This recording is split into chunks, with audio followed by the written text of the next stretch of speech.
Guten Tag, meine Damen und Herren, und herzlich willkommen zurück. Das ist die 24. Lektion in unserer Reise durch die deutsche Sprache. In this lesson, we're going to join Ralph and Mia as they venture 800 kilometers north from their hometown in Augsburg to the port city of Hamburg and then to the seaside town of Cuxhaven. Ich hoffe, Sie genießen die Reise nach Norddeutschland. Now, allow me to set the scene. Es ist der erste frühlingshafte Tag in Augsburg. Ralph und Mia beschließen, eine Reise nach Norddeutschland zu unternehmen. Mia möchte die Großstadt Hamburg besuchen, aber Ralph interessiert sich für die norddeutsche Seelandschaft. For this trip, the Grubers have actually decided to fly. And one Fluggesellschaft in particular, called Eurowings, regularly offers discounted Flugtickets. But while Ralph and Mia are searching the Eurowings website for Flüge nach Hamburg, they suddenly hear a large crashing sound come from their living room where their kids, Rahel und Hans, are playing. Rahel, Hans, hört bitte damit auf. Seid bitte vorsichtig. Soll ich nachsehen? Nein, bleib hier und hilf mir mit den Flugtickets. Schau mal, bei Eurowings gibt es viele Möglichkeiten. Von München nach Hamburg? Ja, Direkt oder mit Zwischenlandung? direkt, mit einer Flugdauer von 1,5 Stunden. Toll! Wie viel kosten die Tickets? 49 € das Stück. Ich schlage vor, wir fliegen für eine Nacht nach Hamburg. Danach fahren wir mit dem Zug an die Nordsee. Großartig. Die Stadt Cuxhaven liegt direkt an der Nordsee und ist nicht zu weit von Hamburg. Gut, wir bleiben eine Nacht in Cuxhaven. Dann fahren wir zurück zum Hamburger Flughafen und erwischen unseren Rückflug. Nun, das ist eine gute Idee. By taking a short flight to Hamburg, Mia und Ralph both get to do what they want. Mia gets to take in the cultural spectacles of Hamburg, a bustling city of nearly 2 million people, and Ralph gets to experience small-town life on the North Sea, in the city of Cuxhaven. Just as importantly, Ralph and Mia's dialogue also allows us a naturalesque illustration of how the imperative works in German. Now, the imperative is what we call grammatical mood. Auf Deutsch, ein Modus.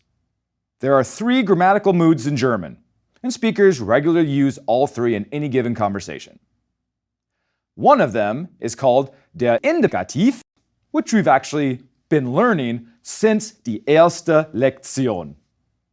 This is a mood that you use to express most events, both in statement and question form. More specifically, the indicative is used to express things that are generally accepted to be true or realistic.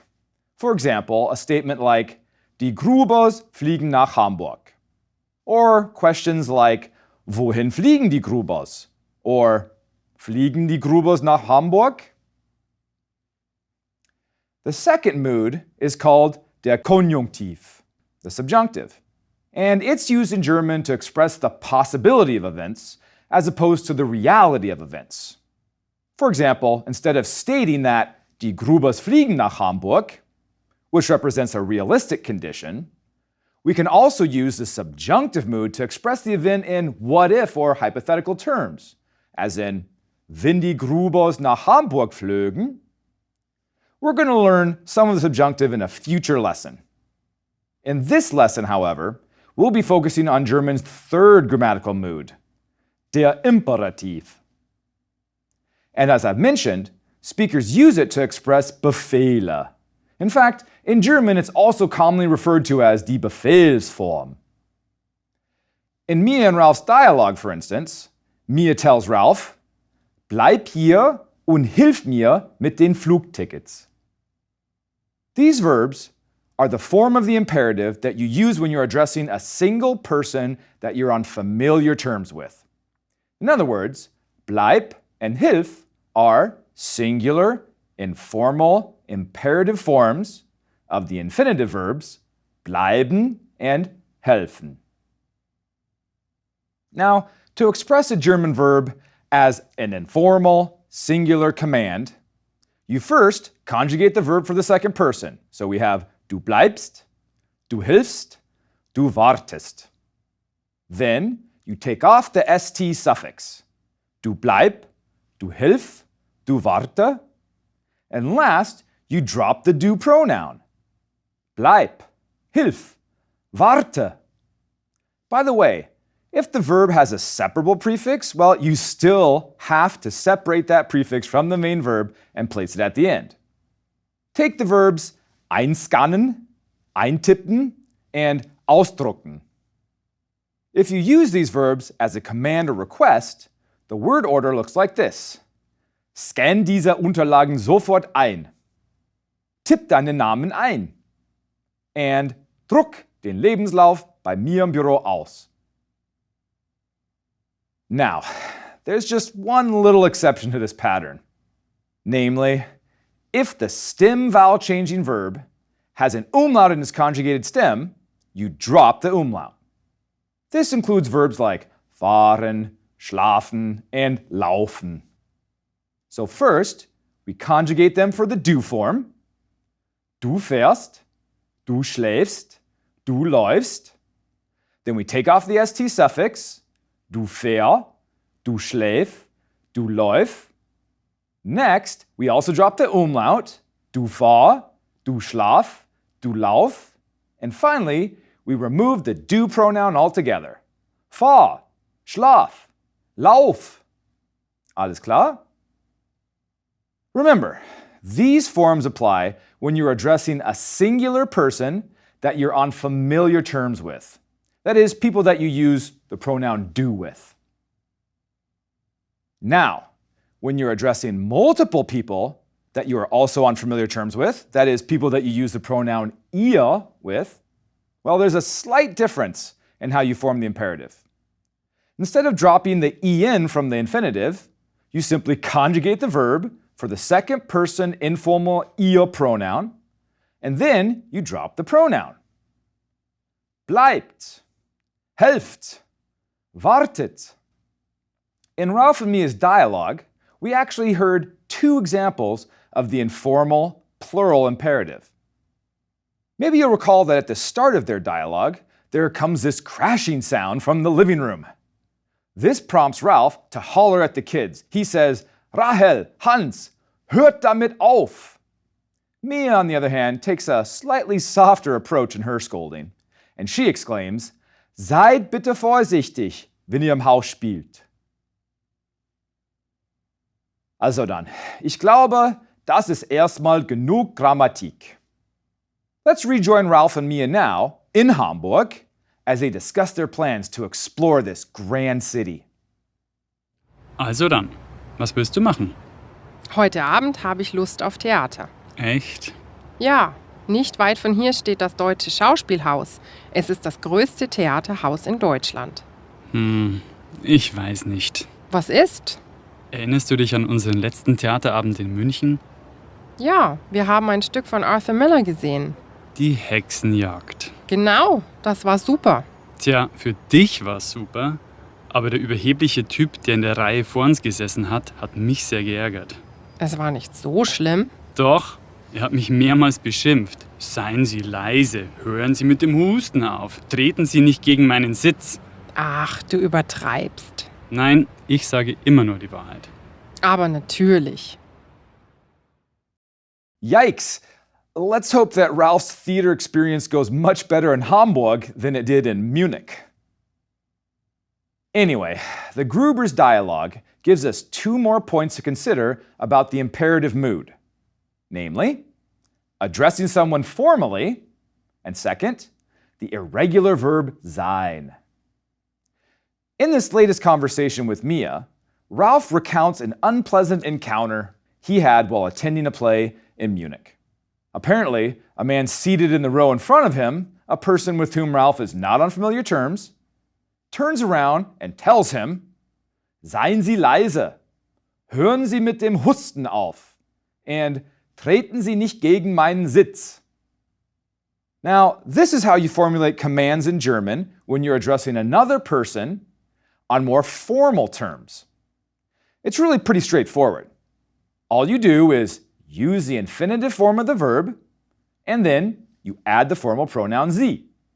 For example, you might tell someone, kommen Sie bitte mit, or bitte bringen Sie das Gepäck aufs Zimmer. Or at the end of a nice evening out with a colleague, you might say, kommen Sie sicher nach Hause. And if you're addressing more than one person in a formal manner, well, nothing changes. It's the same as the singular formal imperative. So imagine that you're at a formal social event, and while you're speaking to a group of people, your cell phone rings. But you know what? It's actually an urgent call that you really need to take. Well, using the formal plural imperative, you can artfully excuse yourself by telling the group, entschuldigen Sie mich bitte. Another example of the formal plural imperative, and one that you're likely to hear on your next flight to a German-speaking country, is bitte bleiben Sie sitzen. Now, when the Flugbegleiter or der Pilot says this, they're addressing not just you alone. Rather, this formal command is directed at alle Passagiere. Also dann, meine Damen und Herren, let's summarize what we've just learned about the imperative with a smart little table, and let's use the verb aufstehen as an example. First, we have the informal singular, steh auf. For the informal plural, steht auf. For the formal singular and formal plural, stehen Sie auf. Pretty simple, right? Now, once again, there is one minor exception to this pattern, and it's this, the verb sein. Oh, you pesky verb sein. Recall that from the Gruber's dialogue, der Theatergänger in München tells Ralph, bitte seien Sie leise. And earlier, we heard Mia tell her own children, seid vorsichtig. Here then is a table of sein in the imperative, paired with the adjective vorsichtig as an example. For the informal singular, we have sei vorsichtig. For the informal plural, we have seid vorsichtig. And for the formal singular and formal plural, we have seien Sie vorsichtig. Schön. Meine Damen und Herren, it's time to reconnect with Ralph und Mia for the second part of their Reise nach Norddeutschland. You'll recall that the Grubers decided to stay one night in Hamburg. And then they decided that they're going to take a short train ride to the seaside town of Cuxhaven. Now, Cuxhaven is a town of about 50,000 people, located approximately 120 kilometers northwest of Hamburg. And one of the things that Cuxhaven is most known for is its einzigartige Seelandschaft. The town, you see, lies right at the mouth of the Elbe River, as this river empties into the North Sea. And this particular area in northern Germany, where a river meets the sea, is called das Wattenmeer. Perhaps the most unique thing about das Wattenmeer, however, is that for around 6 or 7 hours every day, specifically during the low and ebb tides, the water recedes so far back into the ocean that you can actually walk from the continental mainland to the islands located even a couple kilometers offshore. Pretty cool, right? And you know, Germans even have a special word for this unique walking experience. They call it die Wattwanderung. And guess what? This is exactly what Ralph had in mind when he suggested that he and Mia visit Cuxhaven. So let's join them now as they undertake eine Wattwanderung through the sand and seawater of this unique natural area in northern Germany. Ach, ist dieser Anblick nicht herrlich? Ja, diese Wattwanderung war eine gute Idee. Aber wo sind die Robben, von denen du mir erzählt hast? Keine Ahnung. Ich habe nur Wattwürmer, Muscheln und Krabben gesehen, aber keine Robben. Halt die Augen offen. Schau mal, dort drüben ist eine. Wo? Da, auf dem Sand. Ach, hallo Robbe, wie geht's dir? Fascinating, right? Honestly, eine Wattwanderung is one of those one-of-a-kind experiences that everyone should put on their bucket list. Es ist sehr empfehlenswert. And while undertaking their Wattwanderung, Ralph and Mia also used another important piece of the German grammar puzzle. Let me show you.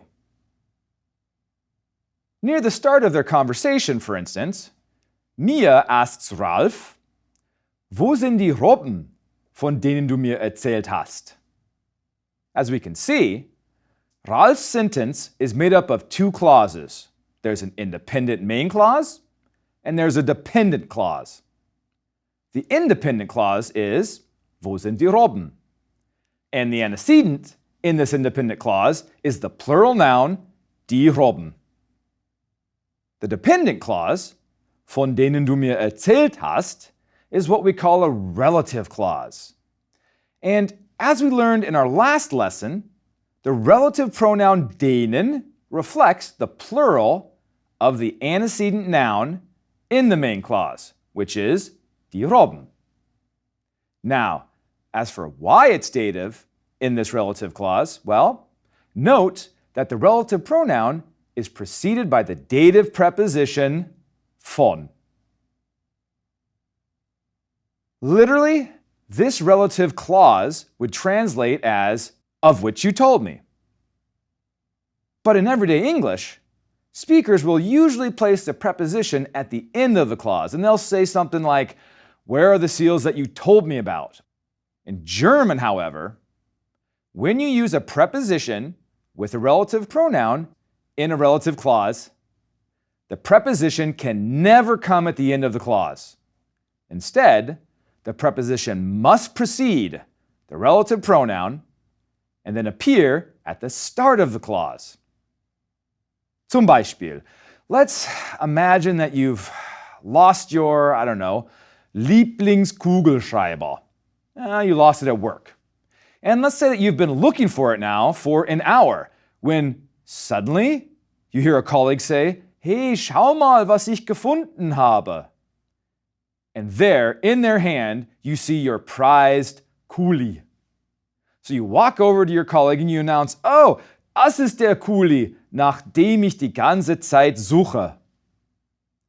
You see, in German, you can never disconnect that preposition from the relative pronoun. You always have to construct the clause as if you were speaking extremely proper English, like this. "That's the pen for which I've been looking this whole time." So this is the first thing to remember. As for the second thing, well, the second thing to remember is that the preposition preceding the relative pronoun will always determine that pronoun's case. The prepositions nach and von, for instance, are dative. And so, accordingly, the relative pronouns in the following sentences are also dative. Take, for example, the question where Mia asked Ralph about all the seals that he told her about. Well, she says, "Wo sind die Robben, von denen du mir erzählt hast?" Or, to bring back the sample sentence about our lost pen at work, maybe you'll remember I said, "Das ist der Kuli, nach dem ich die ganze Zeit suche." As for the preposition für, well, it's accusative. And so any relative pronoun that comes after it will also be accusative. As in the question, "Wo sind die Robben, für die wir gekommen sind?" And that, meine Damen und Herren, is how it's done. Also dann, how do you feel about constructing maybe a few of our own relative clauses with prepositions? Ach, wie bitte? Was sagen Sie? Ach ja? Sie finden das auch eine gute Idee? Prima! Also dann, let's put our new grammar skills to work, shall we? Now, we're going to do the same relative pronoun exercise that we did in our previous lesson. Only this time, we're going to integrate prepositions into the mix. We're going to see two separate sentences appear on the screen, and our job will be to combine these two sentences into one sentence. using 1. A main clause, 2. An independent clause, 3. A preposition, 4. A correct relative pronoun, and 5. The rest of the relative clause. Alles klar? Schön. Also dann, meine Damen und Herren, here is our first pair of sentences. Das ist die Firma. Ich habe 20 Jahre bei ihr gearbeitet. Now, our main clause here is das ist die Firma. And our antecedent in this main clause is going to be the singular feminine noun, die Firma. As for the relative clause, well, we can see here that the preposition bei is going to be modifying the relative pronoun. In other words, bei is going to head up the dependent clause. Das ist die Firma bei. Next, we need a dative relative pronoun. Why? Well, because bei is a dative preposition. We also know that we need a singular feminine pronoun because the antecedent, die Firma, is a singular feminine noun. Das ist die Firma, bei der. And finally, we move the participle gearbeitet and the helping verb habe to the end of this clause. And we get, das ist die Firma, bei der ich 20 Jahre gearbeitet habe. Just like that, meine Damen und Herren, we've constructed a relative clause with a preposition modifying the relative pronoun. Ausgezeichnet. Also dann, what do you say we do one more together before we wrap up our lesson? Our first sentence is this. Kennen Sie den neuen Chef? And the second sentence is this. Sie müssten künftig mit ihm zusammenarbeiten. All right, let's do this, shall we? First, let's determine our main and our dependent clauses. Gut. Next, we determine the antecedent from the main clause, the masculine singular noun der Chef. This means then that our options for a relative pronoun are der, nominative, den, accusative, or dem, dative. And now we're already halfway there. So then, next, we need to ascertain which preposition we're going to need at the start of our relative clause. And this preposition is mit. Oh, and mit, you might recall, is a dative preposition. Okay, so now our utterance looks like this. Kennen Sie den neuen Chef mit? Okay, next we have to put in the correct relative pronoun. Now, remember that our antecedent is the masculine noun Chef. Also remember that because mit is a dative preposition, our relative pronoun also needs to be dative. Thus, the dative masculine relative pronoun we need here is dem. And so now, our sentence looks like this. Kennen Sie den neuen Chef mit dem? And last but not least, we move both the main verb and the conjugated modal verb to the end of the relative clause. And voila! We now have our completed sentence, which goes like this. Kennen Sie den neuen Chef, mit dem Sie künftig zusammenarbeiten müssen? And that's all there is to it. As long as you remember the case that your preposition takes, you simply fill in the appropriate relative pronoun. Okay, maybe it's not quite as easy as I just made it sound. Aber Sie können es auch machen, wenn Sie sich Zeit geben. Bleiben Sie geduldig, aber seien Sie auch hartnäckig. This is another one of those grammar skills that really just comes with time and practice. Alles klar? Also dann, meine Damen und Herren, unsere Zeit neigt sich dem Ende zu. I hope that you've enjoyed tagging along with the Grubers as they explored Hamburg and Cuxhaven an dem Wattenmeer. Our next lesson will mark yet another exciting milestone in our journey.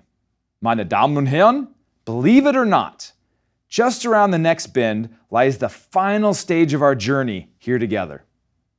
And although we've made great progress so far, there's still more to see and learn before our journey comes to an end. All this to say, tune in to our next lesson, die 25. Lektion, to find out what still lies ahead. Auf Wiedersehen und bis gleich.